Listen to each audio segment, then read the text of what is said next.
The crack of a gunshot tore through the arid Arizona afternoon, sending a flock of startled birds scattering into the cloudless sky. Vivian Porter clutched the broken wagon wheel with trembling hands, her heart hammering against her ribs as 5 men on horseback slowly circled her stranded wagon like vultures anticipating a feast. The year was 1885, and the territorial road to Seligman, Arizona, was proving to be as treacherous as her late father had warned. "Well now, what do we have here?" The tallest outlaw leaned forward in his saddle, revealing a jagged scar that stretched from his right eye to the corner of his mouth. "A pretty little lady all alone on this dangerous road." Vivian straightened her spine, determined not to show fear despite the dread pooling in her stomach. Her chestnut hair was coming loose from its pins after hours of struggling with the broken wheel, and sweat dampened her high-collared blouse despite the approaching evening chill. "I'm simply having trouble with my wagon," she said, fighting to keep her voice steady. "I'd appreciate being left to my business, gentlemen." The men exchanged amused glances, clearly enjoying her discomfort. The scarred man, clearly their leader, dismounted with deliberate slowness. "Your business is our business now, miss," he said, taking a step toward her. "Name's Rance Hollister. These are the Hollister boys. You've likely heard of us." Vivian had indeed heard whispers of the Hollister gang notorious for robbery, intimidation, and worse. They'd been terrorizing settlements across the territory for months. "I have nothing of value," she said, backing toward her wagon. "Just personal belongings and supplies." Hollister's smile widened. "Well now, I reckon that's for us to decide." He gestured to his men. "Search the wagon, boys." 2 of the outlaws dismounted and began rifling through her belongings, tossing her carefully packed trunks onto the dirt road. Another remained mounted, keeping watch over the surrounding landscape, while the 4th approached Vivian with a leer that made her skin crawl. "What's a fine-looking woman doing out here all alone?" he asked, reaching for a strand of her hair. Vivian slapped his hand away. "Don't touch me." The outlaw's face darkened. He grabbed her wrist, squeezing until she gasped with pain. "That ain't no way to treat a gentleman who's just being friendly," he growled. "You're no gentleman, Sawyer," came a deep voice from beyond the circle of horses. All heads turned toward the source of the interruption. A tall figure on horseback approached from the west, silhouetted against the setting sun. As he drew closer, Vivian could make out broad shoulders, a weather-beaten Stetson, and the glint of a silver star pinned to a leather vest. "Arrest!" Hollister barked to his men, who immediately reached for their weapons. The stranger dismounted with fluid grace, his movements unhurried yet precise. He was younger than Vivian had expected, perhaps 30, with dark hair that curled slightly at the edges of his hat and eyes the color of a storm-tossed sea. A light dusting of stubble covered his strong jawline, and his tanned skin spoke of long days under the merciless Arizona sun. 5 against 1, Hollister sneered. "Bad odds even for you, Archer." The stranger Archer gave a slight nod. "I've faced worse, Hollister. You boys are still sore about Prescott, I take it? You cost us a fortune and put my brother in prison," Hollister spat. "And now you're going to pay." Vivian watched in horrified fascination as the standoff unfolded. The stranger stood with his hands relaxed at his sides, not reaching for the revolver holstered at his hip. His confidence was either remarkable bravery or remarkable foolishness. "Madam," he said, addressing Vivian without taking his eyes off the outlaws, "are you harmed?"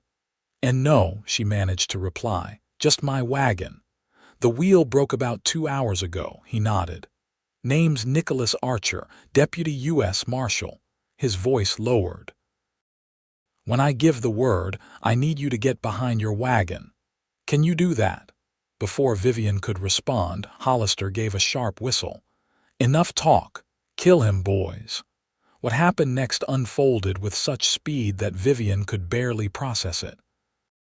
Marshal Archer drew his weapon with lightning precision as he dove to one side, firing twice before hitting the ground. One outlaw fell immediately, clutching his shoulder and howling in pain. Another's gun went flying from his hand. "Now!" Archer shouted at Vivian. She snapped out of her stupor and ran for cover behind her wagon. The remaining outlaws opened fire, splintering wood mere inches from her head. She crouched lower, heart threatening to burst from her chest. From her position, she could see Archer rolling behind a boulder, returning fire with calm precision. The outlaw who'd been watching the perimeter suddenly slumped in his saddle, then toppled to the ground. 3 down, 2 to go. Hollister cursed viciously. "Sawyer, circle around." Vivian glanced frantically around her, searching for something, anything she could use to help. Her gaze fell upon her father's old shotgun, still wrapped in oilcloth in the wagon bed. With shaking hands, she reached for it. Meanwhile, Marshal Archer was exchanging fire with Hollister, neither man finding a clear advantage. The outlaw named Sawyer had disappeared from view. Circling around, Vivian realized with a jolt of fear to flank the marshal. She unwrapped the shotgun and checked that it was loaded, just as her father had taught her years ago on their farm in Missouri. Taking a deep breath, she peered around the edge of the wagon. Sawyer was creeping along the edge of the road, revolver raised, about to get a clear shot at the marshal who was still focused on Hollister. Without allowing herself time to think, Vivian raised the shotgun to her shoulder, aimed as best she could, and pulled the trigger. The blast was deafening. Sawyer screamed as the shot caught him in the leg, sending him sprawling to the ground. His gun discharged harmlessly into the air as he fell. The momentary distraction was all Archer needed. With 2 quick shots, he had Hollister diving for cover, cursing furiously. "It's over, Hollister." Archer called out, "Your boys are down. Throw out your weapon and surrender." There was a tense silence, broken only by the groans of the wounded outlaws. "To hell with you, Archer," Hollister shouted back.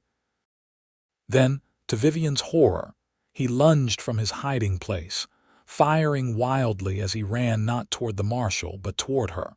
Before she could react, Hollister had reached the wagon. His scarred face twisted with rage as he grabbed her arm, yanking her in front of him as a shield.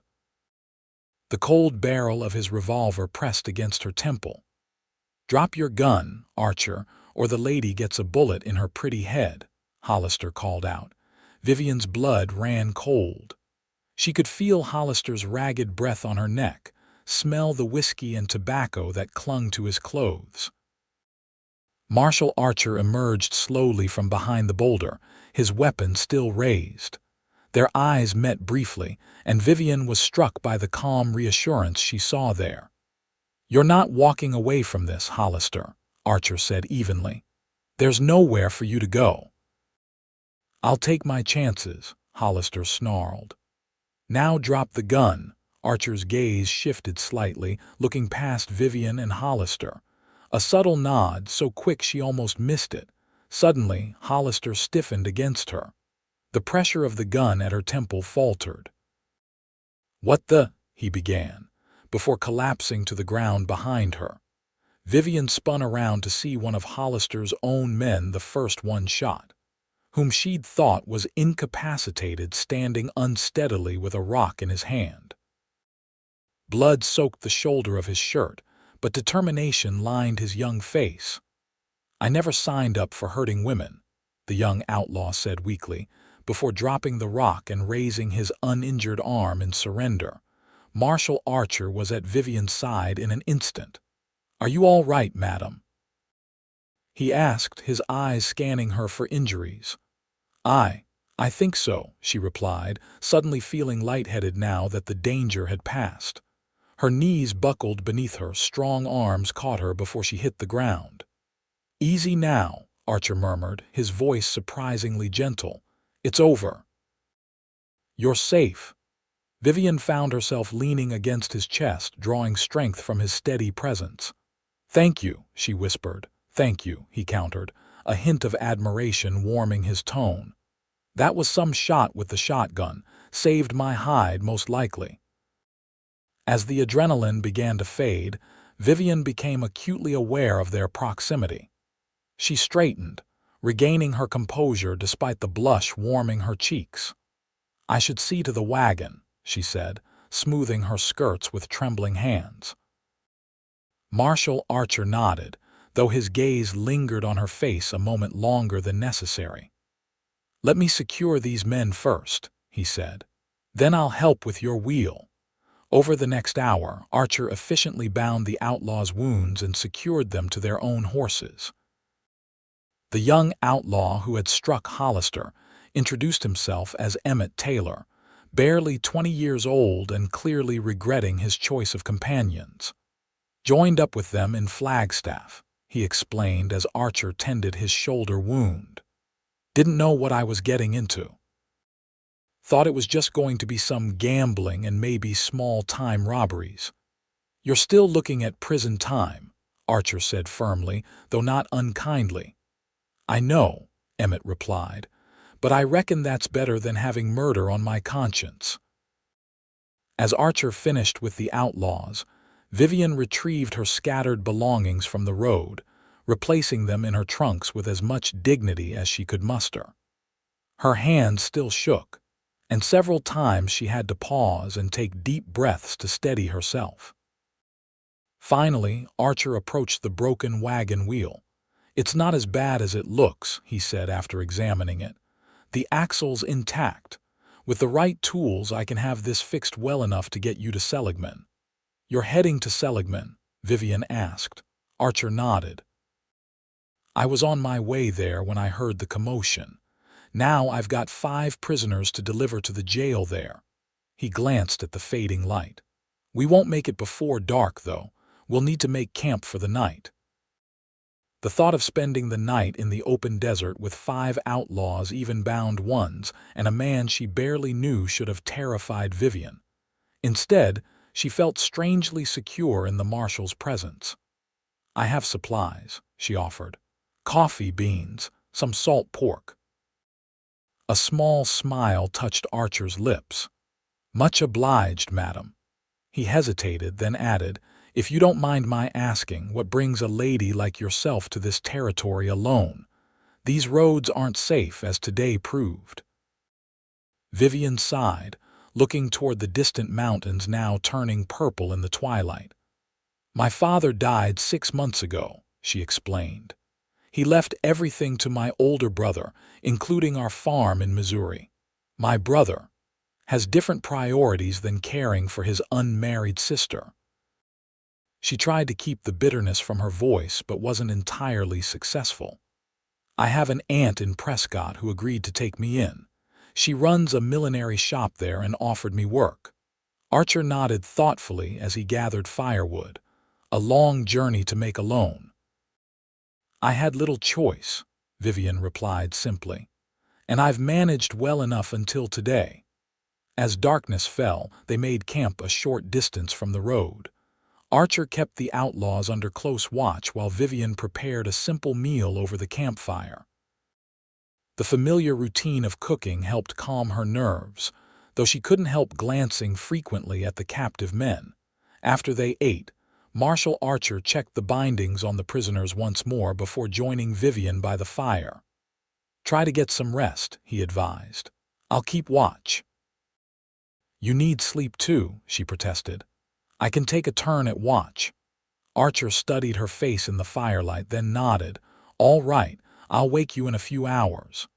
Vivian settled into her bedroll, expecting sleep to elude her after the day's events. To her surprise, exhaustion claimed her almost immediately. She woke to Archer gently shaking her shoulder.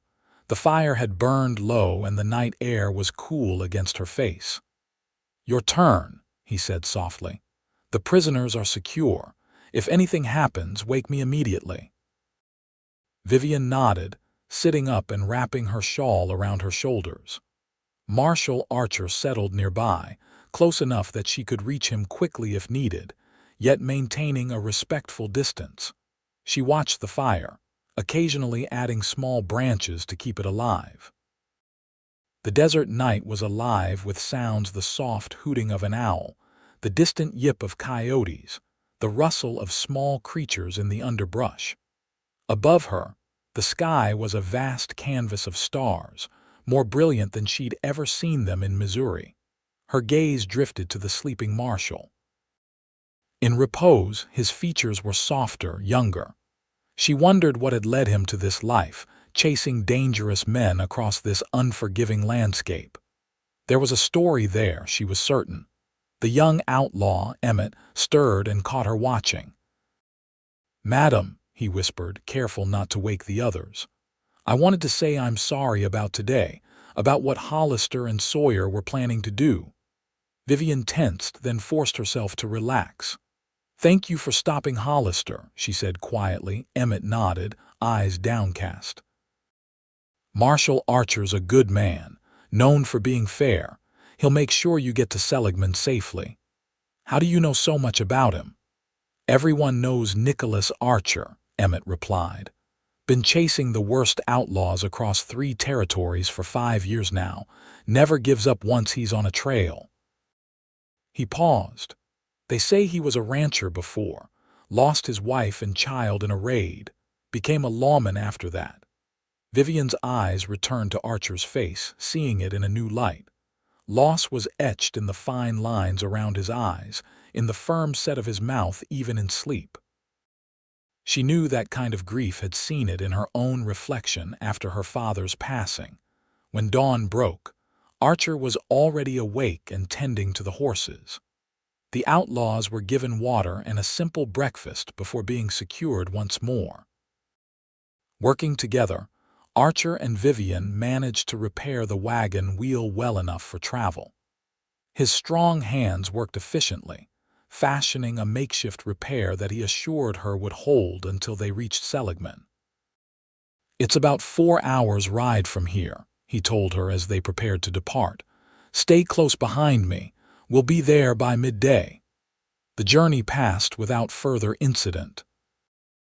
Vivian found herself watching Marshal Archer as he rode ahead of her wagon, alert and vigilant despite having slept only a few hours.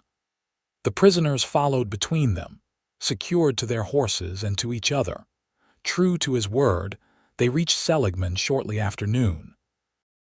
The small settlement bustled with more activity than Vivian had expected. Wagons lined the main street, and people moved purposefully between the various establishments. A sign for the railroad station explained the bustle. Seligman was a stop on the Atlantic and Pacific Railroad line. Archer led them directly to the sheriff's office, a sturdy wooden building near the center of town. Sheriff Thomas Miller, a barrel-chested man with a graying mustache, emerged at their approach. "Nick Archer," he exclaimed, taking in the procession with widening eyes.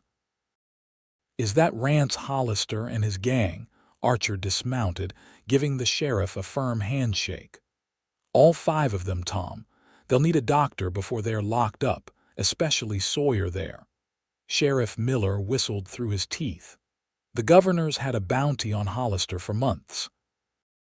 "How'd you manage to bring in the whole lot?" "Had some help," Archer replied, glancing back at Vivian with a small smile. "Miss Porter here is quite handy with a shotgun." The sheriff turned to Vivian with newfound respect. "Is that so? Well, madam, the town of Seligman owes you its gratitude. These men have terrorized travelers on our roads for too long." Vivian felt herself blushing under the attention. "Marshal Archer did most of the work," she demurred. "I simply defended myself." As the sheriff called for deputies to help with the prisoners, Archer approached Vivian's wagon. "Let me help you find accommodations," he offered. "There's a decent boarding house run by Mrs. Caldwell just down the street." "That's very kind," Vivian replied, "but I should continue on to Prescott as soon as possible. My aunt is expecting me." Archer shook his head. "That wagon wheel won't make it to Prescott. It needs a proper repair from the blacksmith, and you could use some rest after yesterday's ordeal." Vivian wanted to protest, but found she couldn't argue with his logic. The events of the previous day had taken a greater toll than she cared to admit. The thought of a real bed and perhaps a bath was tempting beyond words. "Very well," she conceded. "One night, then." The Caldwell boarding house proved to be a neat two-story building with white lace curtains in the windows. Mrs. Caldwell herself, a plump woman with kind eyes, welcomed Vivian warmly after hearing her story. "You poor dear. Of course we have a room for you, and I'll have Hank draw you a hot bath right away." She turned to Marshal Archer with a knowing smile. "Will you be needing a room as well, Marshal?" "No, madam," he replied. "I'll be at the sheriff's office. I need to complete the paperwork on the Hollister gang." Vivian felt an unexpected pang of disappointment. "Thank you for everything, Marshal Archer," she said, extending her hand. "I don't know what would have happened if you hadn't arrived when you did." His hand enveloped hers, warm and calloused. "It was my pleasure, Miss Porter. Perhaps I could call on you this evening, to check on your welfare, of course." "I would like that," she replied, too quickly perhaps, judging by Mrs. Caldwell's barely concealed smile. After Archer left, Mrs. Caldwell showed Vivian to a modest but clean room on the second floor. "Bath will be ready in half an hour, dear," she said. "And there's a dress shop just down the street if you need anything. Your wagon's being taken to Ferguson's blacksmith shop for repairs." Left alone, Vivian sank onto the bed with a sigh of relief. For the first time since leaving Missouri, she allowed herself to truly feel the weight of her journey, the loneliness, the uncertainty, and now the terrifying encounter with the Hollister gang. The hot bath that followed was pure bliss. Vivian scrubbed away days of travel dust and the lingering fear from her encounter with the Outlaws. Afterward, wearing her one clean dress, a simple blue cotton that had seen better days, she ventured downstairs for tea. Mrs. Caldwell had other boarders. She discovered a young schoolteacher, a widowed shopkeeper, and an elderly couple waiting for the train to California. They welcomed Vivian to their table, eager for news and stories from her travels. "Is it true you shot one of the Hollister gang?" the schoolteacher, Miss Emily Grant, asked with wide eyes. Vivian nodded reluctantly. "I had little choice. He was about to shoot Marshal Archer from behind." "How thrilling!" Miss Grant exclaimed. "And how fortunate that the marshal happened to be passing by." "Indeed," Vivian agreed, though she wondered if fortune had truly been the only factor. Hadn't Archer mentioned he was tracking the gang? Perhaps their meeting wasn't entirely coincidental. After tea, Vivian decided to visit the blacksmith to inquire about her wagon. Ferguson's shop was at the edge of town, a large open-sided structure filled with the sounds of hammering and the glow of the forge. Jacob Ferguson himself was working on her wheel when she arrived. He was a mountain of a man with massive forearms and a leather apron stained with soot. "Miss Porter," he greeted her, wiping his hands on a rag. "Your wagon's seen some rough roads. Can it be repaired?" she asked anxiously. Ferguson nodded. "Oh, certainly. But I'll need to fashion a new wheel entirely. The old one's beyond salvaging." He pointed to the splintered remains. "Axle's in decent shape, though, which is a blessing. Still, it'll take me until tomorrow afternoon at the earliest." Vivian's heart sank. Another day's delay. "I understand," she said. "Please proceed with the repairs." As she turned to leave, Ferguson called after her. "Marshal Archer mentioned you're heading to Prescott. The stage makes that run every Monday and Thursday if you're in a hurry." "Today is Tuesday," Vivian calculated. "So the next stage leaves Thursday morning, 8 o'clock sharp, Ferguson confirmed. Though if your wagon's ready tomorrow, you could leave then instead. Vivian nodded thoughtfully. The stage would be faster but more expensive. Her funds were limited, carefully budgeted for the journey. Still, it was good to have options. As she walked back toward the boarding house, she noticed the small dress shop Mrs. Caldwell had mentioned. On impulse, she went inside. Her practical side insisted she had no need for new clothing. But after days in the same travel-worn dresses, the colorful fabrics in the window drew her like a moth to flame. The shopkeeper, a fashionably dressed woman in her 40s, greeted Vivian warmly. "Good afternoon." "I don't believe we've met. I'm Margaret Wilson."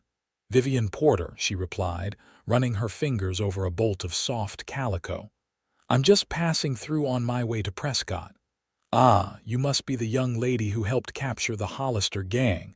Word travels fast in Seligman." Mrs. Wilson smiled. "Are you looking for anything in particular?" Vivian hesitated. "Perhaps something presentable for dining." The shopkeeper's eyes twinkled. "For dining with a certain Marshal, perhaps. He's quite the catch, you know. Every unmarried woman in 3 counties has set her cap for Nicholas Archer, but he's shown interest in none." Warmth crept up Vivian's neck. "It's merely a courtesy call," she protested. "He's ensuring my welfare after yesterday's ordeal." "Of course," Mrs. Wilson agreed with a knowing smile. "Well, let me show you a few things that might suit a courtesy call with a handsome Marshal." An hour later, Vivian returned to the boarding house with a package containing a new dress, a modest but flattering creation in sage green that Mrs. Wilson assured her brought out the gold flecks in her hazel eyes. It had cost more than she should have spent, but after nearly losing her life the day before, Vivian felt entitled to one small extravagance. She was just finishing arranging her hair when Mrs. Caldwell knocked on her door to announce Marshal Archer's arrival. Vivian took a final glance in the small mirror, smoothing the skirts of her new dress before descending the stairs. Archer was waiting in the small parlor, hat in hand.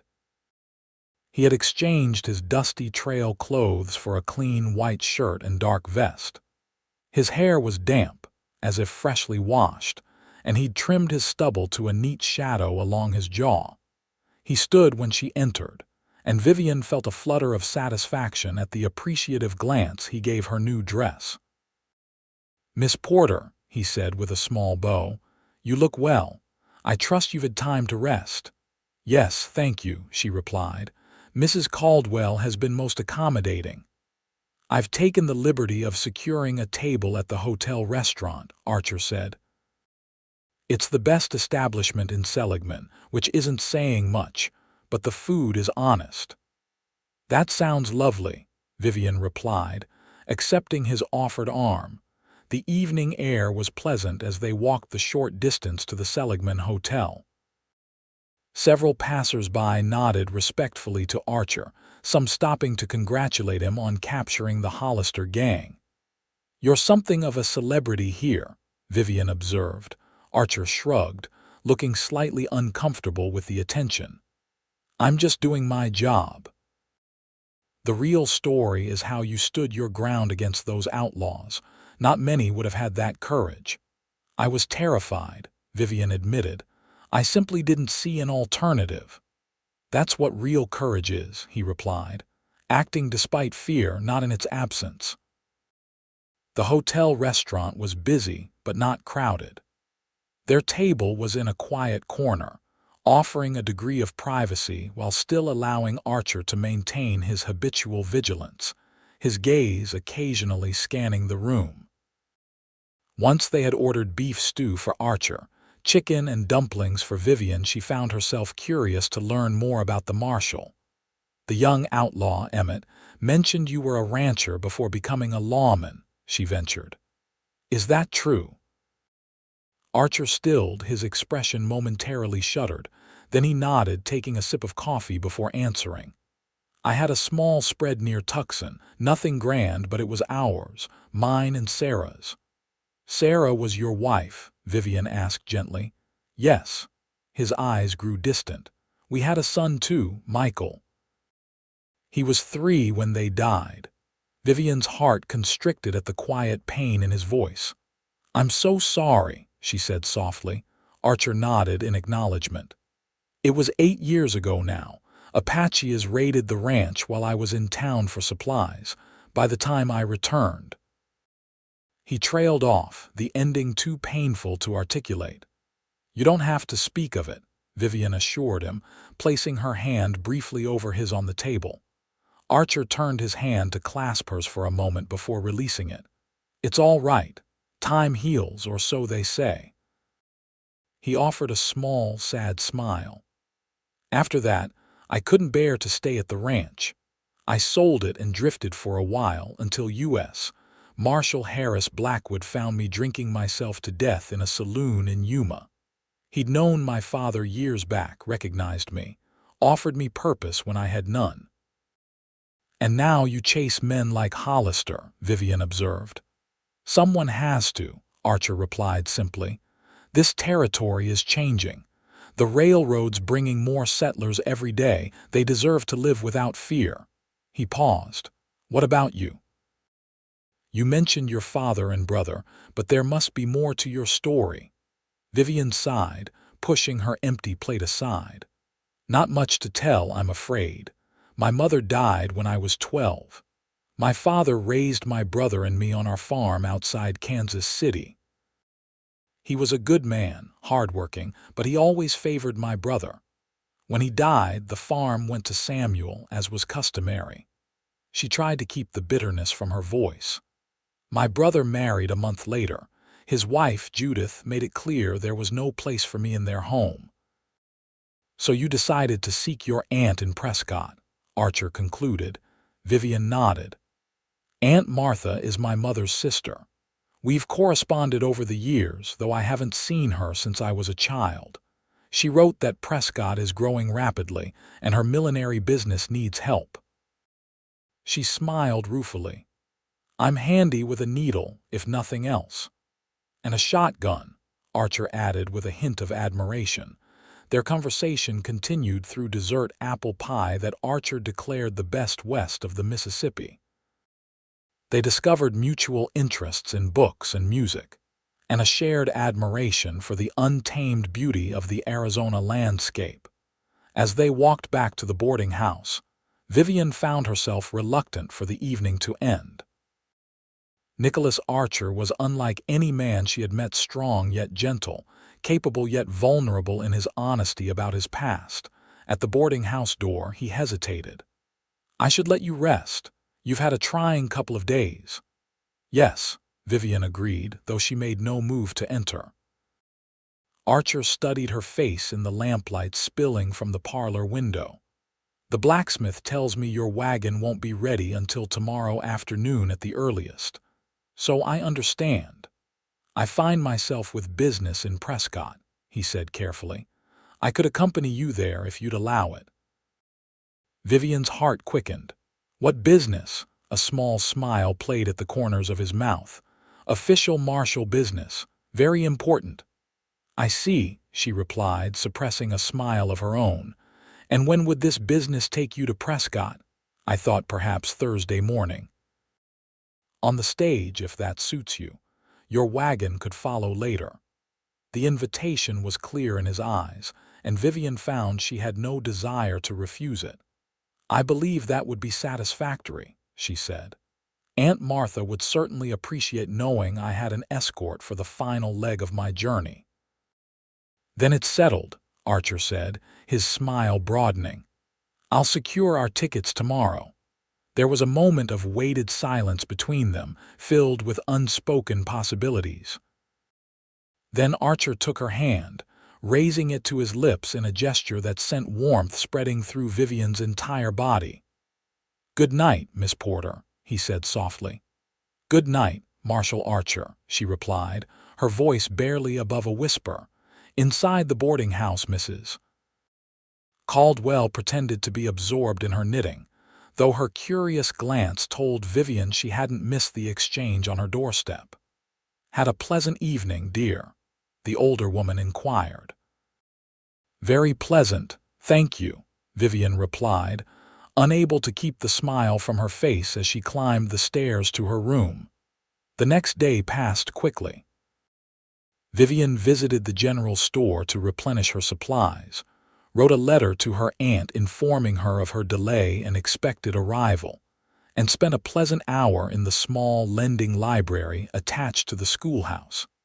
In the afternoon, she checked on her wagon at Ferguson's blacksmith shop. True to his word, he was constructing an entirely new wheel stronger than the original. "Should be ready by sundown," he assured her. "Marshal Archer's already arranged for it to be sent on to Prescott once it's repaired. Said you'll be taking the stage tomorrow." Vivian nodded, surprised and touched that Archer had made these arrangements on her behalf. "Good man, the Marshal," Ferguson commented, returning to his work. "Lost a lot, but still puts others first. Town's been buzzing about you two since last night." Vivian felt her cheeks warm. "We barely know each other," she protested. Ferguson shrugged his massive shoulders. "Sometimes that's all it takes. My Eliza and I courted for just 2 weeks before we married. Been 30 years now, and I've never regretted a day. Courting. Marriage." Vivian shook her head at the blacksmith's presumption, yet couldn't entirely dismiss the flutter of possibility his words stirred within her. That evening, Marshal Archer called again at the boarding house, this time to deliver her stage ticket and inform her that they would depart at 8 o'clock the following morning. "The journey takes about 5 hours, he explained as they sat in the small parlor, Mrs. Caldwell discreetly busy with her mending nearby. "The road follows Thompson Valley for much of the way, with some spectacular views of Granite Mountain as we approach Prescott." "It sounds beautiful," Vivian said. "I must admit, I'm eager to see my aunt and begin settling in." Archer nodded, his expression thoughtful. "Prescott's a fine town, territorial capital until recently. Has all the amenities of civilization while still maintaining its frontier charm." "And is it your home now?" Vivian asked, curious about his life beyond his role as a marshal. "I maintain rooms there," he replied, "though I'm on the trail more often than not. The marshal's office is based in Prescott, so I return there between assignments to file reports and receive new orders." Their conversation continued easily, touching on their expectations for Prescott and mutual acquaintances Archer thought Vivian might encounter there. When he rose to leave, he mentioned casually, "I've taken the liberty of reserving seats together on the stage. I hope that meets with your approval." "Of course," Vivian replied, pleased at the prospect of 5 hours in his company. "Thank you for making the arrangements." "My pleasure," he said, his eyes lingering on her face a moment longer than necessary. "Until tomorrow, then." That night, Vivian lay awake longer than she intended, her mind filled with thoughts of Nicholas Archer. His kindness, his strength, the quiet sorrow that still shadowed his eyes when he spoke of his family. 2 days ago, she had been alone on the road to an uncertain future. Now, she found herself drawn to this man in ways she had never experienced before. "It's too soon," she told herself firmly. "You barely know him." Yet she couldn't deny the connection between them, the ease of their conversations, the way her pulse quickened when their eyes met. Morning arrived with clear skies and mild temperatures, perfect conditions for travel. Vivian dressed carefully in her serviceable navy traveling dress, packed her small valise with essentials, and arranged for her trunks to follow with the wagon. Marshal Archer was waiting at the stage depot when she arrived, engaged in conversation with the driver. He looked every inch the lawman today, his badge prominently displayed on his vest, his gun belt securely fastened at his hip. "Miss Porter," he greeted her with a warm smile that softened his official demeanor. "Right on time. Allow me to introduce Hank Wilcox, who will be driving us to Prescott today." The driver, a weathered man with a magnificent mustache, tipped his hat. "Madam, Marshal Archer's been telling me about your adventure with the Hollister gang. Reckon you're the kind of passenger worth having aboard handy in a pinch." Vivian laughed, surprising herself with how easy it felt.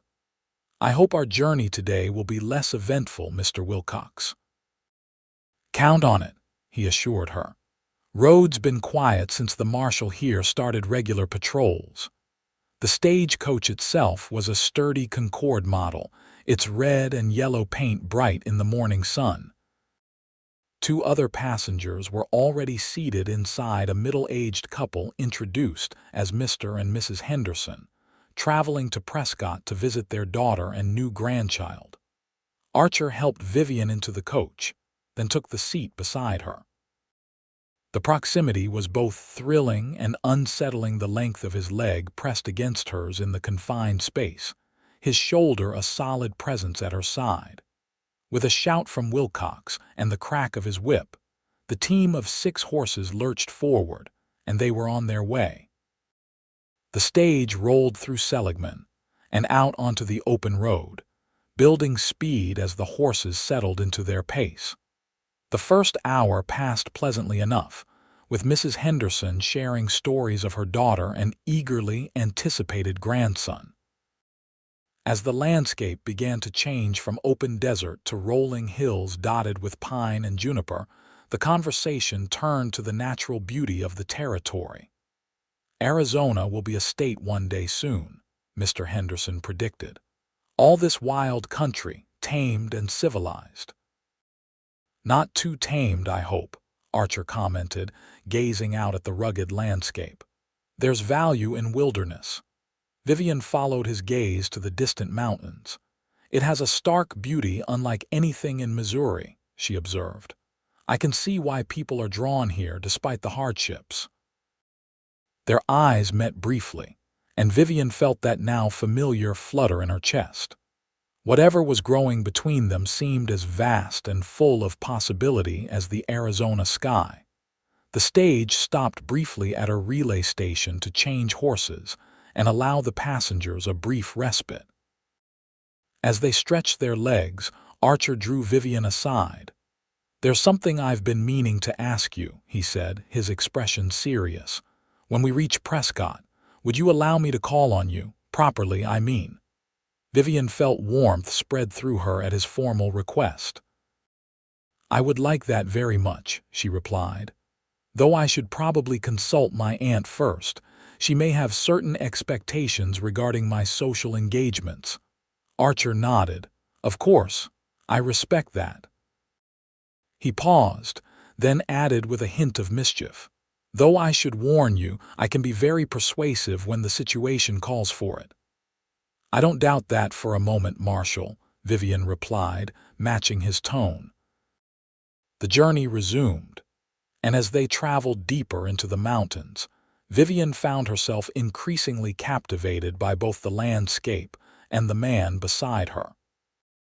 Archer pointed out landmarks and shared stories of the territory's history, his deep voice painting vivid pictures of the pioneers and native peoples who had shaped this land. The Hendersons dozed as the coach swayed along the mountain roads, leaving Vivian and Archer to converse in quiet tones that felt intimate despite their public setting. "What will you do once the Hollister gang is processed?" she asked. "Will you be assigned to track another outlaw?" Archer considered the question. "There's always work for a marshal in these parts, but I've been thinking lately that perhaps it's time for a change." "What kind of change?" Vivian asked, curious about his meaning. He gazed out the window for a long moment before answering. "I became a lawman to find purpose after losing my family. It's given me that, and I've done some good. But lately, I've been wondering if there might be other ways to build a life that matters." There was something in his tone that made Vivian's heart beat faster. "Such as?" Archer turned to her, his eyes searching hers. "I've saved enough to buy land again. Not a large spread, but enough for a decent ranch. Good grazing land outside Prescott. You'd return to ranching?" Vivian asked softly. "Perhaps." His gaze was steady, meaningful. "With the right partner." Before Vivian could respond to this significant statement, the stagecoach suddenly lurched violently, throwing her against Archer's chest. He caught her instinctively, strong arms steadying her as shouts came from outside. "What's happening?" Mrs. Henderson asked, jerking awake. Archer was already reaching for his revolver, his expression alert. "Stay inside," he instructed. Moving toward the door, from their driver came a stream of colorful curses, followed by, "Wheels breaking apart, Marshal. Can't hold her steady on this grade." The stagecoach rocked precariously as Wilcox fought to control the panicking horses on the steep mountain road. Through the window, Vivian could see they were traversing a narrow ledge with a sharp drop off to one side. Archer opened the door and leaned out, assessing the situation. "Pull them over, Hank," he shouted, "before we lose the wheel entirely." The next few minutes were terrifying as the driver struggled to guide the stage to a wider section of the road. When they finally came to a stop, Archer helped the passengers disembark, then joined Wilcox in examining the damage. "Wheel rims splitting," the driver announced grimly. "Iron tires come loose. Must have hit that big rock back yonder harder than I thought. Can it be repaired?" Mr. Henderson asked anxiously. Wilcox shook his head. "Not here, we need a blacksmith." "How far are we from Prescott?" Archer asked. "About 10 miles still," Wilcox replied. "There's a way station about 2 miles ahead, though. If I ride one of the horses there, I could bring back help." Archer nodded decisively. "Take the lead horse. The rest of us will wait here." He turned to the passengers. "Let's move away from the edge of the road. There's shade under those trees where we can wait comfortably." Under Archer's calm direction, they relocated to a small grove of pines set back from the road. Mrs. Henderson was distressed about the delay, but her husband soothed her with assurances that they would still reach Prescott by nightfall. As Wilcox rode off for help, Vivian found herself smiling at the irony of their situation. "It seems I'm destined to encounter wagon troubles in your presence, Marshal Archer," she said. He returned her smile, the tension in his shoulders easing slightly. "At least this time we're not facing armed outlaws, just the minor inconvenience of being stranded on a mountain road." "A distinct improvement," she agreed lightly. They settled in the shade, Archer sharing the provisions he carried in his saddlebags: jerky, hard biscuits, and a canteen of water. The Hendersons dozed again, exhausted by the excitement and the heat of the day. Vivian and Archer sat a little apart, their backs against a broad pine trunk, shoulders nearly touching. The forest around them was peaceful, filled with the gentle rustle of wind through the branches and the occasional call of a bird. "You never finished telling me about your plans," Vivian said quietly. "About the ranch outside Prescott." Archer glanced at her, then looked out at the distant mountains visible through the trees. "It's just an idea at this point," he said.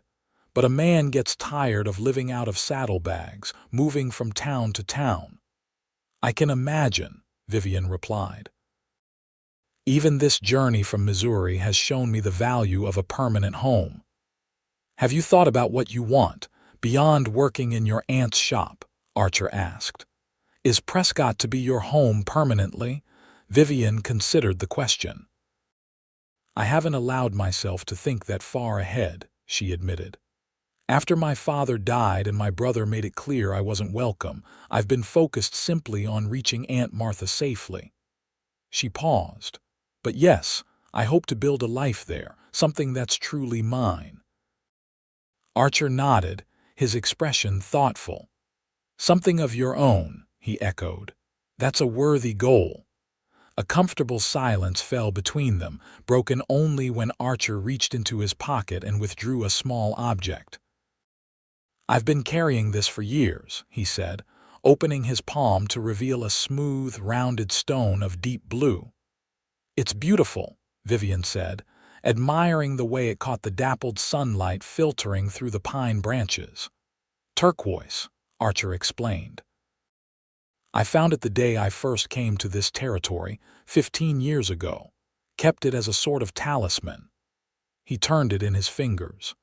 "Even after Sarah and Michael died, when I wanted nothing more than to leave this land and its memories behind, I couldn't part with this. It reminded me that beauty can be found in the harshest places." The simple sincerity of his words touched Vivian deeply. On impulse, she reached for his hand, closing his fingers around the stone. "Thank you for sharing that with me," she said softly. His hand turned to clasp hers, warm and strong. For a long moment they sat thus, connected by more than their joined hands. "Vivian," he said, her given name sounding intimate in his deep voice. "These past 2 days have been unexpected." "Yes," she agreed, her heart quickening at his use of her name. "Very unexpected." "I know it's sudden," he continued, his eyes holding hers. "Probably too sudden. But I've learned that life can change in an instant. Happiness can be snatched away without warning. Or it can appear when least expected." He paused, searching for words. "What I'm trying to say, rather poorly, is that meeting you has awakened something in me I thought was long dead. And I find myself hoping," the sound of approaching hooves interrupted his speech. Both turned to see 2 riders approaching from the direction of Prescott. "That was quick," Archer remarked, rising to his feet and helping Vivian up. His hand lingered on hers a moment longer than necessary, his eyes conveying that their conversation was merely postponed, not concluded. The riders proved to be from the way station, bringing tools and materials for a temporary repair to the wheel. Under their direction, the wheel was stabilized enough to continue the journey at a slower pace. "We've sent word ahead to Prescott," one of the men informed them. "They'll have fresh transportation waiting at the way station if needed." 2 hours later than scheduled, their stagecoach rolled into Prescott. True to the message sent ahead, a fresh wagon awaited them at the edge of town, but Wilcox insisted his repair would hold for the final stretch to the depot. Prescott was larger and more developed than Seligman, with substantial brick buildings lining Montezuma Street and an impressive courthouse dominating the central plaza. As the stage pulled up to the depot, Vivian spotted an older woman waiting anxiously on the platform. "Aunt Martha," she murmured, recognizing her mother's features in the woman's face despite the passage of years. As the stage came to a stop, Archer helped Vivian descend. "Your aunt?" he asked, noting the direction of her gaze. Vivian nodded, suddenly nervous. "Yes. It's been nearly 15 years since I've seen her." "Would you like me to accompany you?" he offered. Vivian appreciated his thoughtfulness but shook her head. "I should greet her alone first, I think. But perhaps you could call tomorrow, once I've had a chance to settle in and explain." "Everything." Archer understood her meaning. "Of course. Where is your aunt's shop located?" "Porter's Millinery on Gurley Street, according to her letters," Vivian replied. "I'll find it," he assured her. With a final squeeze of her hand, he stepped back. "Until tomorrow, then." Vivian approached her aunt with a mixture of anticipation and trepidation. Martha Porter was a trim woman in her 60s, her gray hair neatly arranged beneath a fashionable hat that spoke to her profession. "Vivian," she called, peering at the approaching young woman. "Is that you?" "Yes, Aunt Martha," Vivian replied, suddenly emotional at this reunion with her only remaining family who wanted her. "I'm so sorry for the delay. Our stage had trouble on the road." Her aunt embraced her warmly. "The important thing is that you've arrived safely." When we received word of the delay, I feared the worst." She held Vivian at arm's length, examining her with critical affection. "You look just like your mother at your age, though perhaps a bit travel-worn." Vivian laughed, already warming to her aunt's forthright manner. "It's been a rather eventful journey." Martha's sharp eyes moved past Vivian to where Archer still stood, watching their reunion. "And who is that distinguished-looking gentleman who seems reluctant to leave without assuring himself of your welfare?" Vivian felt herself blushing.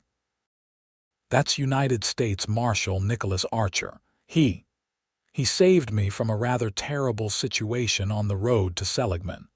Her aunt's eyebrows rose with interest. "Did he indeed? Well, it seems you have quite a story to tell me." She waved to Archer, who tipped his hat in response before turning to speak with the stage driver. "A marshal, you say? He certainly cuts an impressive figure." "He's a good man," Vivian said simply. Martha studied her niece's face with shrewd understanding. "I see," she said. "Well, let's get you home and settled.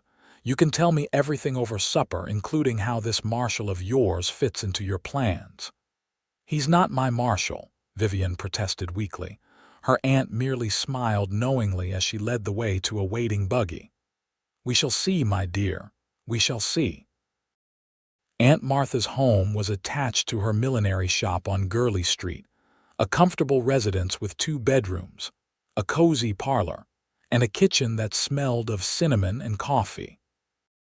Vivian was shown to a sunny room that would be hers, simply but tastefully furnished with a brass bed, oak dresser, and small writing desk by the window. "Rest and refresh yourself," Martha instructed.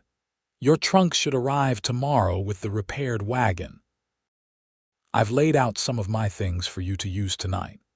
Over a simple but delicious supper of roast chicken and vegetables, Vivian recounted her journey, including the terrifying encounter with the Hollister gang and Marshal Archer's timely intervention. "Good heavens!" Martha exclaimed when Vivian described firing the shotgun. "What a dreadful experience! But you handled yourself admirably, my dear. Your mother would be proud." "I was frightened half to death," Vivian admitted. "Courage isn't the absence of fear," Martha said sagely. "It's acting despite it."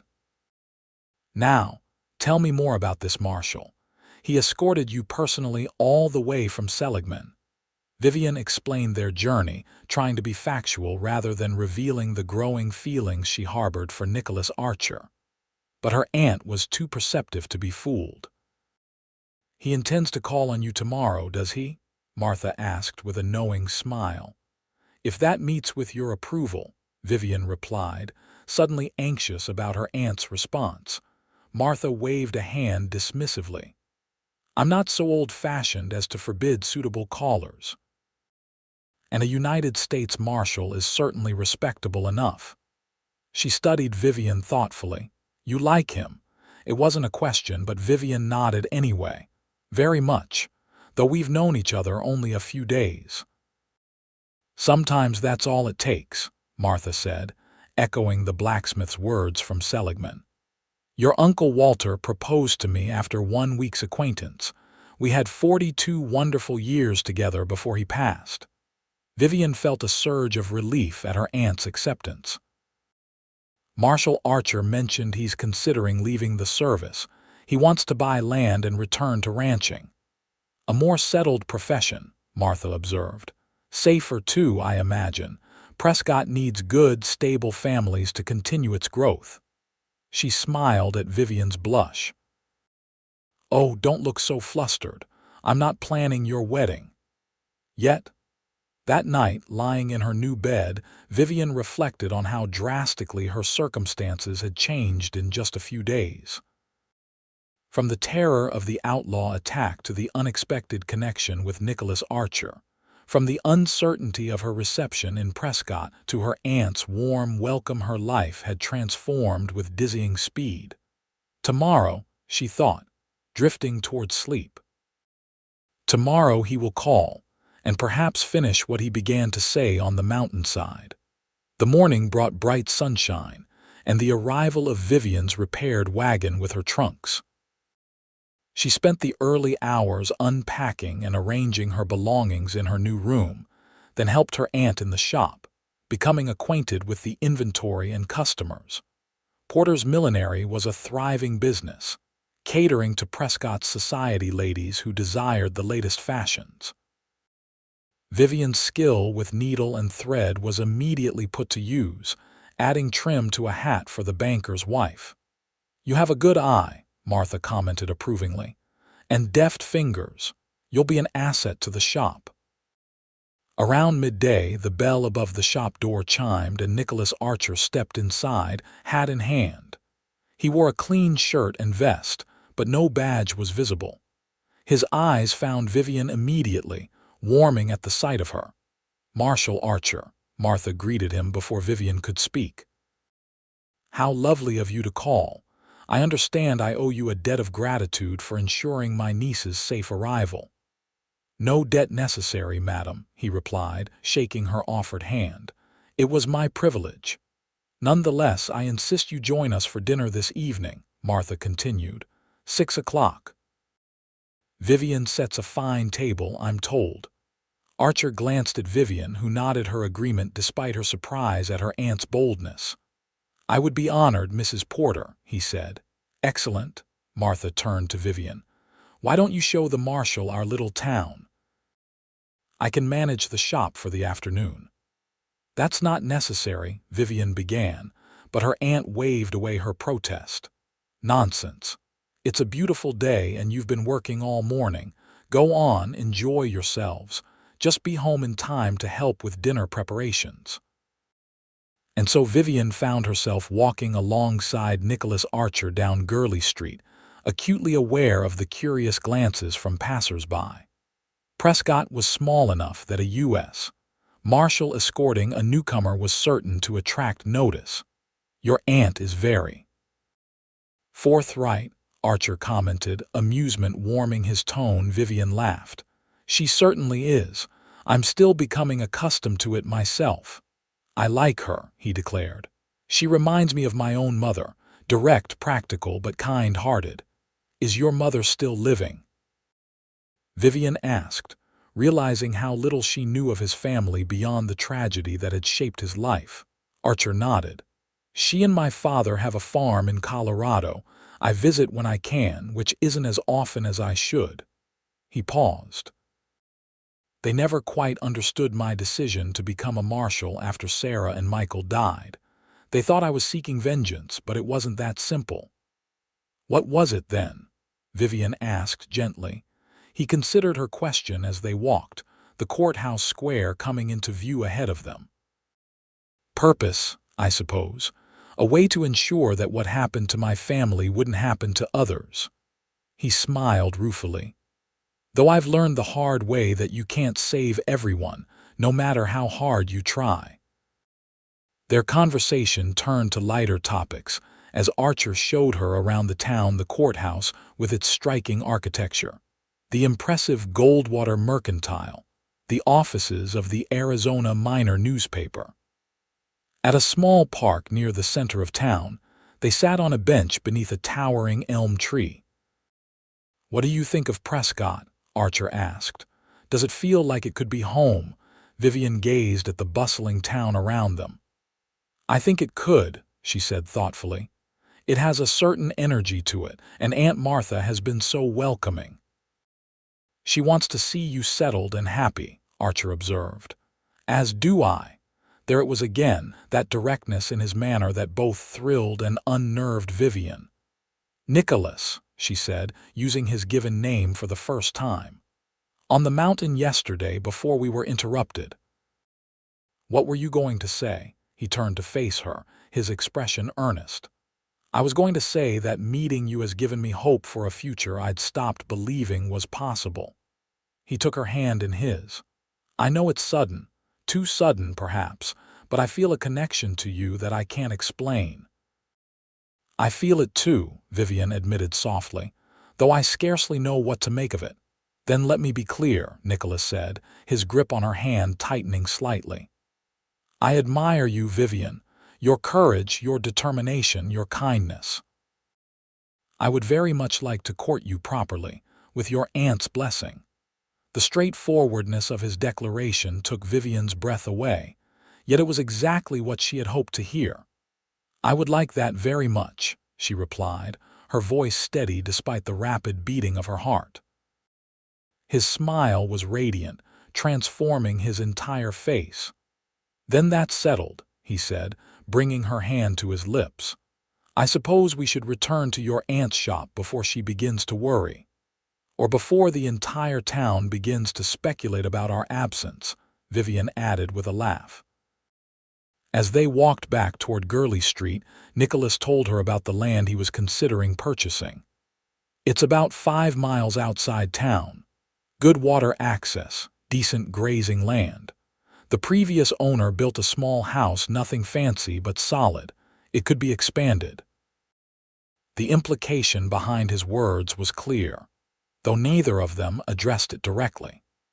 Instead, they discussed more immediate matters the dinner that evening. Nicholas's upcoming report to his superiors about the Hollister gang, Vivian's new duties at the millinery shop. When they reached Porter's millinery, Martha greeted them with knowing eyes but made no comment on their extended absence. Marshal Archer will 6 o'clock suit you for dinner, she confirmed. Perfectly, madam, he replied. And please call me Nicholas. Nicholas, then, she agreed. Until this evening. After he left, Martha turned to Vivian with raised eyebrows. Well, did he declare himself? Vivian blushed furiously. Aunt Martha, he's asked to court me, that's all. Her aunt replied, clearly unconvinced. The way he looks at you suggests his intentions run deeper than mere courtship. But no matter, these things must proceed at their own pace. She smiled mischievously. Though at my age, one learns not to waste time on unnecessary delays. Dinner that evening was a pleasant affair. Martha proved to be an excellent cook, serving a hearty beef stew with fresh biscuits and apple cobbler for dessert. The conversation flowed easily, covering topics from local Prescott politics to Martha's experiences running a business as a woman in the territory. It hasn't always been easy, she admitted, but Prescott has been good to me. The people here respect hard work and fair dealing, regardless of whether it comes from a man or a woman. That's one of the things I appreciate about the West, Nicholas agreed. There's a certain equality born of necessity. When survival depends on everyone contributing, old prejudices tend to fade. As the meal concluded, Martha excused herself with a transparency that made Vivian want to sink through the floor. I have some accounts to review before bed, she announced. Perhaps you young people would enjoy some time on the porch. The evening air is quite pleasant. Nicholas accepted the suggestion with good grace, and soon he and Vivian were seated side by side on the small porch that fronted the residence portion of the building. The street was quiet now, most businesses closed for the night, though light and piano music drifted from the direction of Whiskey Row several blocks away. Your aunt is quite the matchmaker, Nicholas observed, amusement evident in his voice. I'm mortified, Vivian confessed. She's been so direct about her hopes for us. Don't be, he replied. She wants your happiness, and besides. He turned to look at her, his face partially illuminated by the lamplight spilling from the window. She's merely accelerating a process that was already underway. Vivian felt her breath catch at the intensity in his gaze. Nicholas, I meant what I said earlier, he continued, taking her hand. I want to court you properly, but I also want to be honest about my feelings. He paused, choosing his words carefully. I've been alone for a long time. Convinced myself it was better that way, safer. Meeting you has changed everything. The sincerity in his voice moved Vivian deeply. I understand, she said softly. After my father died and my brother made it clear I was unwelcome, I thought perhaps independence was my only option. I never expected this.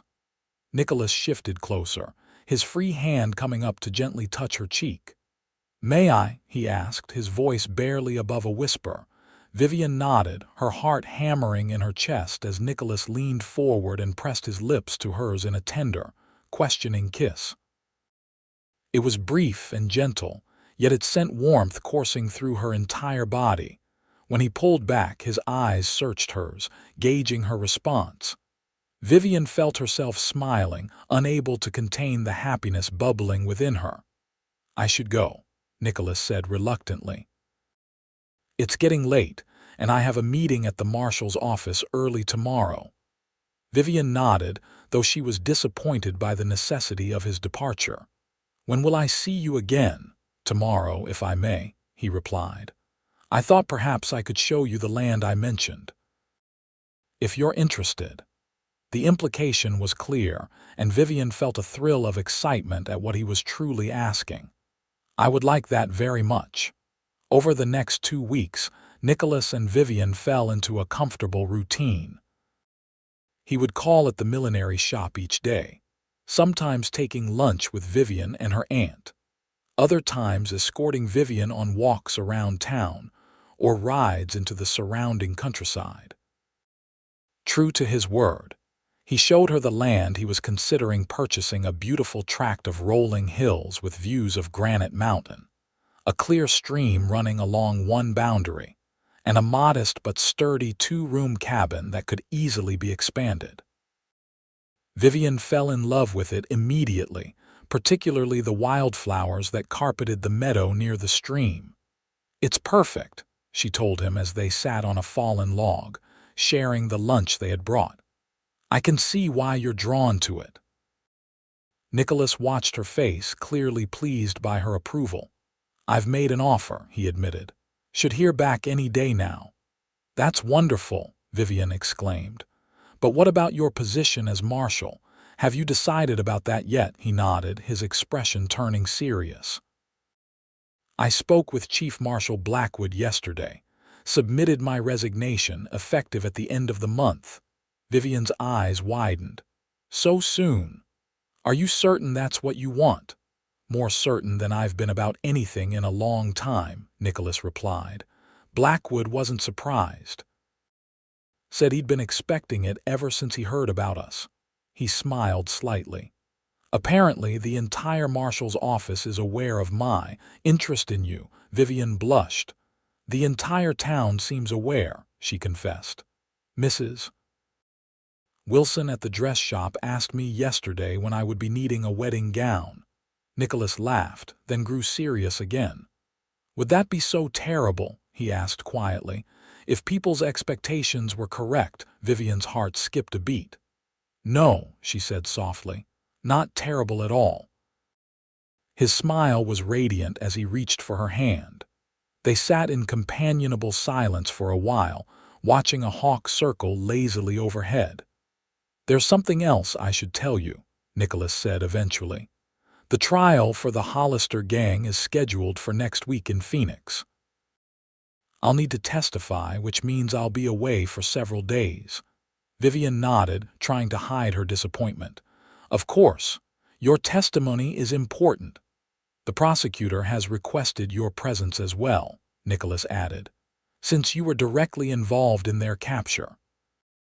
I told him I would ask if you're willing.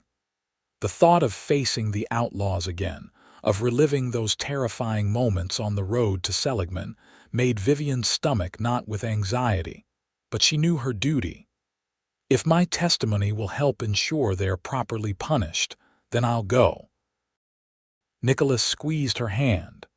We would travel together, of course, and I would be with you throughout the proceedings. The journey to Phoenix the following week was mercifully uneventful. They traveled by stage, accompanied by Sheriff Miller from Seligman, who was also testifying. The trial itself was brief but tense. Rance Hollister glared at Vivian with undisguised hatred as she recounted the events on the road, while young Emmett Taylor kept his eyes downcast, clearly ashamed. When the verdict came guilty on all counts, with sentences ranging from 5 years for Emmett. 20 years hard labor for Hollister. Vivian felt a weight lift from her shoulders.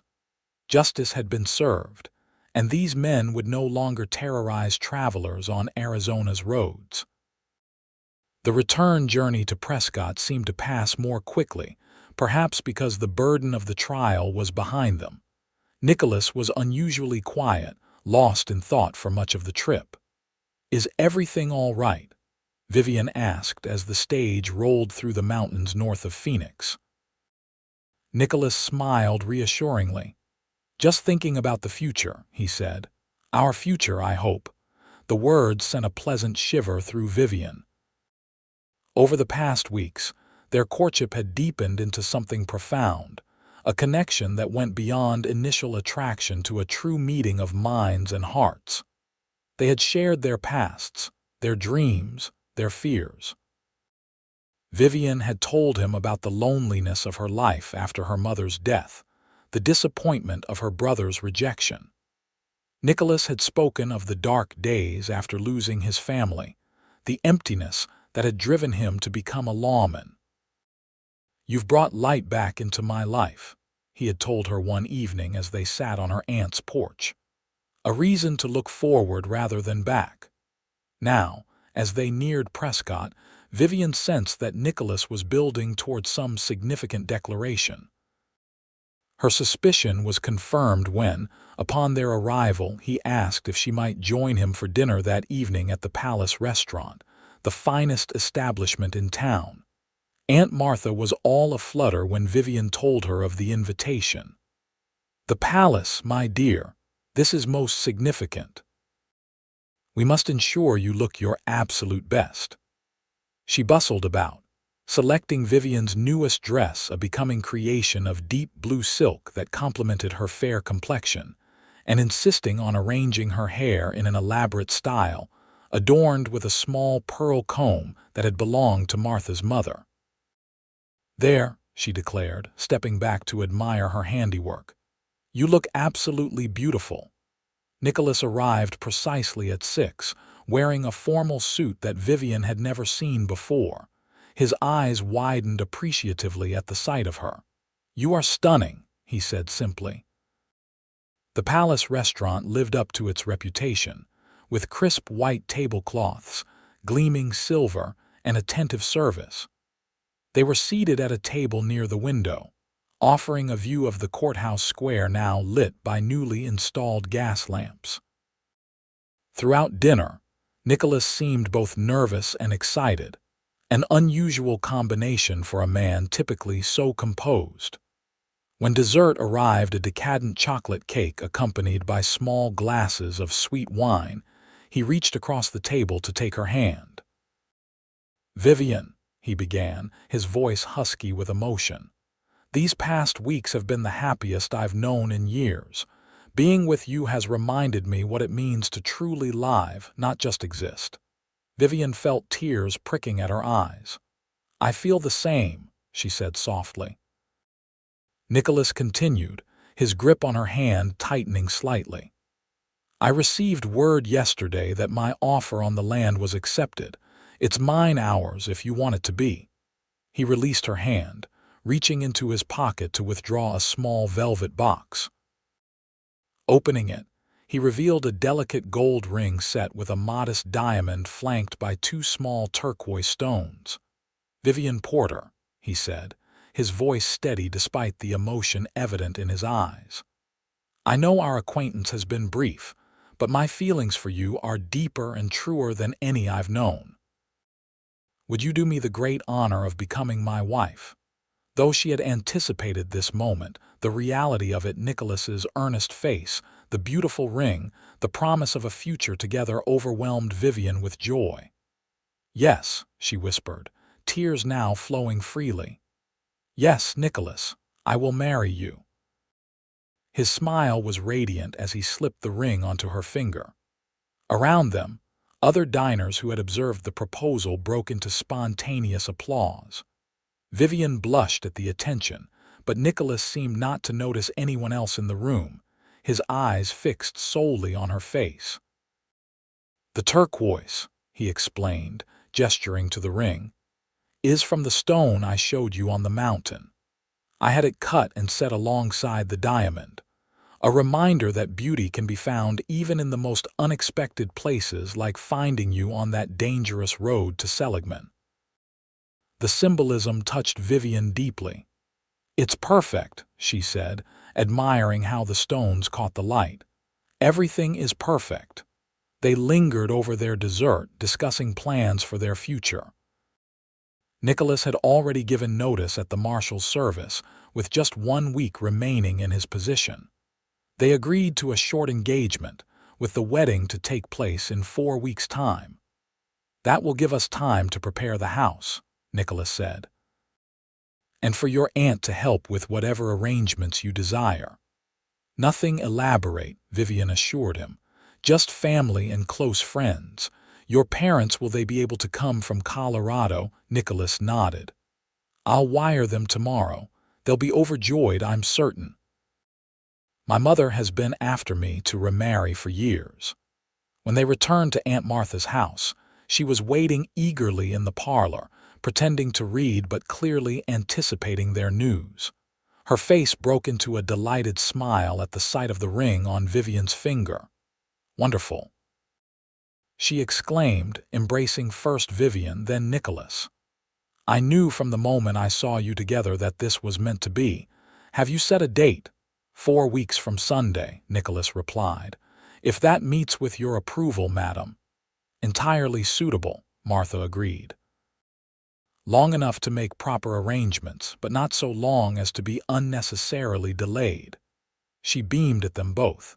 "I am so very happy for you, my dears." The next 4 weeks passed in a whirlwind of preparations. News of their engagement spread quickly through Prescott, with well-wishers stopping by the millinery shop daily to congratulate Vivian. Nicholas's parents arrived from Colorado 2 weeks before the wedding, his mother instantly taking to Vivian, while his father, a taciturn but kind-hearted rancher, approved of her practical nature and evident devotion to his son. Together with Nicholas, Vivian spent every available moment at their future home, planning expansions to the cabin and organizing the supplies they would need. They planted a small garden near the stream, Nicholas laughing at Vivian's insistence on flowers alongside the practical vegetables. "The soul needs beauty as much as the body needs nourishment," she told him firmly. "Then I'm the most well-fed man in the territory," he replied, pulling her into his arms for a kiss that left them both breathless. The wedding day dawned clear and mild, a perfect Arizona spring morning. The ceremony was held in Prescott's small church, with Reverend Finley officiating. Vivian wore a simple gown of ivory silk that she and Aunt Martha had worked on together, adorned with lace at the collar and cuffs. Nicholas wore his best suit, his face solemn yet radiant as Vivian walked down the aisle on the arm of his father, who had graciously offered to give her away in the absence of her own male relatives. Their vows were traditional but spoken with deep sincerity, each word a promise neither intended ever to break. When Reverend Finley pronounced them man and wife, Nicholas's kiss was tender yet possessive, acclaiming that Vivian returned with equal fervor. The celebration afterward was held at the Palace Hotel, with a luncheon for their 40 guests followed by dancing to music, provided by a local string quartet. Sheriff Miller from Seligman offered a toast to the couple's unusual meeting, while Nicholas's mother spoke movingly of her joy at seeing her son find happiness again. As the afternoon light began to fade, the newlyweds slipped away to begin the short journey to their new home. Nicholas had arranged for a carriage decorated with ribbons and flowers to transport them, much to Vivian's delight. "Are you happy, Mrs. Archer?" Nicholas asked as they drove through the outskirts of town toward their land. Vivian leaned against his shoulder, contentment filling her heart. "Completely," she replied, "though I'm still getting used to my new name." "It suits you," he said, pressing a kiss to her temple. "Almost as much as you suit me." Their arrival at the cabin was met with a surprise. During the wedding, friends had visited the property to leave small, welcoming gifts. A basket of fresh bread and preserves sat on the porch, along with a bottle of fine whiskey. Inside, the small parlor was adorned with wildflowers in mason jars, and the fireplace was laid ready to light against the evening chill. But the most touching gift awaited in the bedroom, a handmade quilt from Nicholas's mother, pieced in a pattern of stars against a deep blue background, reminiscent of the Arizona night sky under which they had first connected. "It's beautiful," Vivian murmured, running her hand over the fine stitching. Nicholas came to stand behind her, his arms encircling her waist. "A new beginning," he said softly, his breath warm against her ear. "For both of us." Turning in his arms, Vivian reached up to touch his face, tracing the line of his jaw with gentle fingers. "I love you, Nicholas Archer," she said simply, "more than I ever thought possible." His kiss was answer enough, deep and passionate, a prelude to the night ahead and the lifetime they would share. The days and weeks that followed took on a rhythm of their own as Nicholas and Vivian settled into married life. Each morning, they rose with the sun to tend to the necessary chores, feeding the few animals Nicholas had acquired, watering the garden, preparing for whatever the day might bring. Nicholas began the process of establishing their ranch in earnest, purchasing cattle and hiring 2 young men from town to help with the heavier work. Vivian divided her time between homemaking and continued work at her aunt's shop 3 days a week. She discovered a talent for designing hats that became quite popular with Prescott's fashionable ladies, providing a modest but welcome additional income for their household. In the evenings, they would sit on the porch Nicholas had built along the front of their expanded cabin, watching the sunset paint the distant mountains in hues of pink and purple. Often, they spoke of their day's activities, sharing both triumphs and challenges. Sometimes, they simply enjoyed the comfortable silence between them, the kind that comes only with complete trust and understanding. One such evening, as summer gave way to fall, Nicholas returned from town with news that one of the Hollister gang, young Emmett Taylor, had been released early from prison for good behavior and had found honest work at a ranch near Phoenix. "He sent this for you," Nicholas said, handing Vivian a carefully folded letter. Sheriff Miller forwarded it to the marshal's office. The letter was brief but sincere, thanking Vivian for her testimony at his trial, which had acknowledged his intervention against Hollister and likely contributed to his lighter sentence. "I am determined to live an honest life from now on," Emmett wrote, "and to remember that true courage sometimes means standing against those who would do wrong, even when they're your companions." "I'm glad he's found his way," Vivian said, refolding the letter. "He was so young, really just a boy led astray." Nicholas nodded thoughtfully. "People can change, given the chance. I'm proof enough of that." He took her hand, his thumb brushing over the wedding ring he'd placed there 4 months earlier. "You changed me, Vivian, saved me from becoming a man who knew only duty and vengeance, never love." "We saved each other," she corrected gently, leaning against his shoulder. "From loneliness, from fear of the future." They sat in companionable silence as dusk deepened around them. In the distance, a coyote called, its plaintive voice echoing across the valley. The first stars appeared overhead, bright points of light in the darkening sky. "I have news of my own," Vivian said after a while, her voice soft but steady. "News that will change our lives again." Nicholas turned to look at her, his expression curious. "What is it?" Vivian took his hand and placed it gently over her stomach. "We're going to have a child," she said, watching his face carefully. "In the spring." For a moment, Nicholas sat perfectly still, his expression unreadable in the gathering darkness. Then, to Vivian's surprise, she saw tears gather in his eyes. "A child," he repeated, his voice thick with emotion. "Our child." Vivian nodded, tears filling her own eyes at the wonder and joy in his face. "Are you happy?" In answer, Nicholas gathered her into his arms, holding her as if she were the most precious thing in the world. "Beyond happy," he whispered against her hair. "Blessed, grateful." He pulled back to look into her eyes. "Terrified," he admitted with a small laugh. "Me too," Vivian confessed. "But we'll face it together, as we have everything else."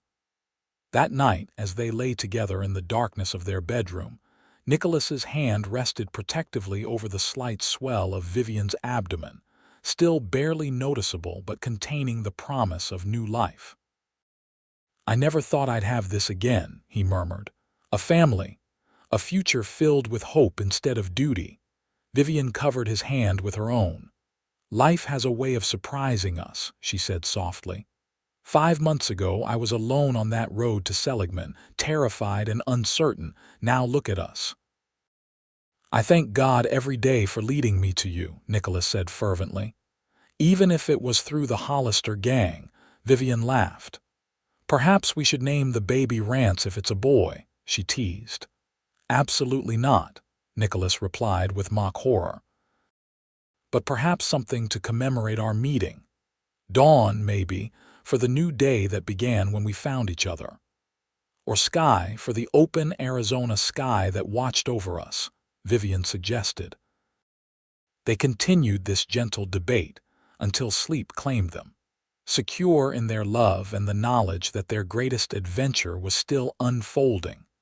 Spring arrived with an explosion of wildflowers carpeting the meadow near their home. The ranch was thriving, with a healthy herd of cattle and expansions to the original cabin that had transformed it into a proper home. Vivian's belly had grown round with child, and according to the doctor in Prescott, her time was near. Aunt Martha had moved in temporarily to help with the birth and early days of the baby's life, bringing her practical efficiency and unwavering support.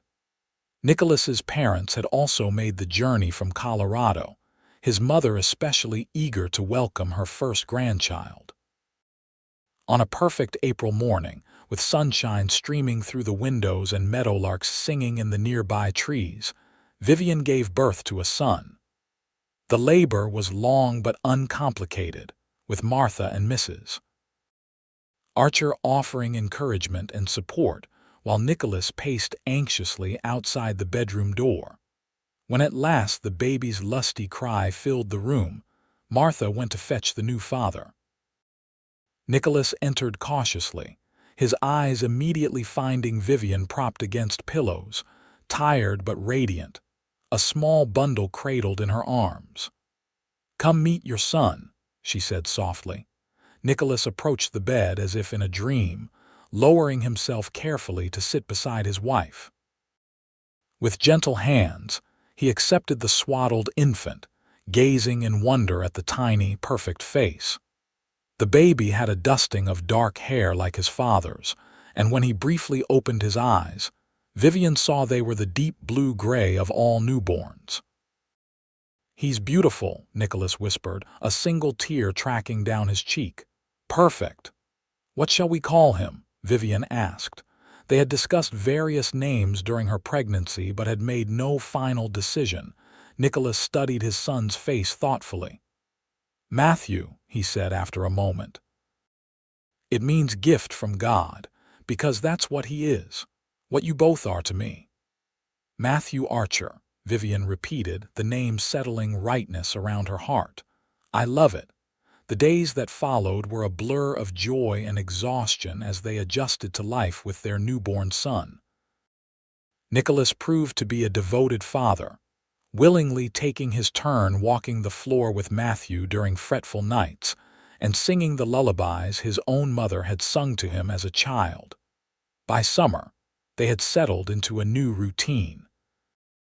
The ranch continued to prosper, with Nicholas hiring additional help to ensure he could spend time with his family.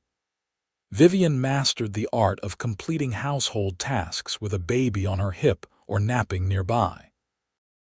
Matthew grew strong and healthy, his personality emerging as a perfect blend of his parents Nicholas's quiet thoughtfulness combined with Vivian's determination.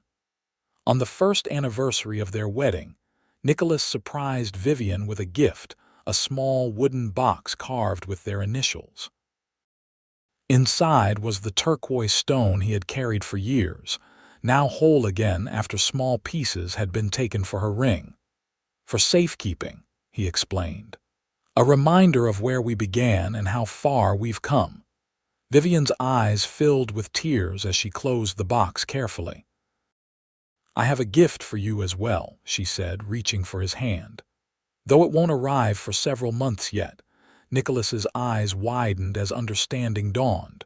"Truly, another child." Vivian nodded, laughing as he swept her into his arms, spinning her around the kitchen while Matthew watched from his high chair with wide-eyed fascination. "Are you happy?" Nicholas asked when he finally set her down, his hand still gentle on her waist. "Completely," Vivian replied, stretching up to kiss him. "This life we've built together, it's more than I ever dreamed possible." As dusk fell, they sat on their porch as they often did, Matthew sleeping peacefully in his father's arms while Vivian leaned against Nicholas's shoulder. The ranch spread before them, cattle grazing in the distance, the garden she had planted flourishing in the summer warmth. Above them, the first stars appeared in the vast Arizona sky, the same sky that had watched over them since that fateful day on the road to Seligman. "I love you, Mrs. Archer," Nicholas murmured, pressing a kiss to her temple. "And I love you, Mr. Archer," Vivian replied, her heart full to bursting with contentment, "now and always." In the years that followed, the Archer Ranch became one of the most prosperous in the region. Matthew was joined by a sister, Emma, and later by another brother, James. The family was known throughout the territory for their hospitality and fairness in business dealings. Nicholas occasionally assisted the marshal's office when particularly dangerous criminals threatened the area, but his primary focus remained his ranch and family. Vivian continued her work with Aunt Martha's millinery shop, eventually taking over the business when Martha decided to retire.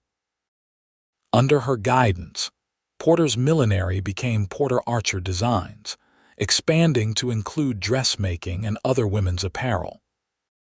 When Arizona achieved statehood in 1912, Nicholas and Vivian attended the celebration in Phoenix, both reflecting on how far they had come since their first meeting 27 years earlier.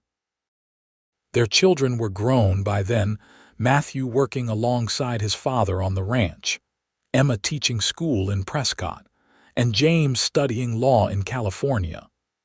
"Did you ever imagine this?" Nicholas asked as they watched the fireworks illuminating the desert sky. "That day on the road to Seligman, did you imagine we would be here, witnessing Arizona become a state?" Vivian shook her head, her hand finding his as naturally as breathing. "I was too busy trying not to get shot by outlaws," she reminded him with a laugh. "But I'm grateful for every moment since even the frightening ones, because they led us here." Nicholas squeezed her hand, his eyes reflecting the brilliant bursts of light overhead. "To think it all began with 5 outlaws surrounding your broken-down wagon," he mused. "Providence works in mysterious ways."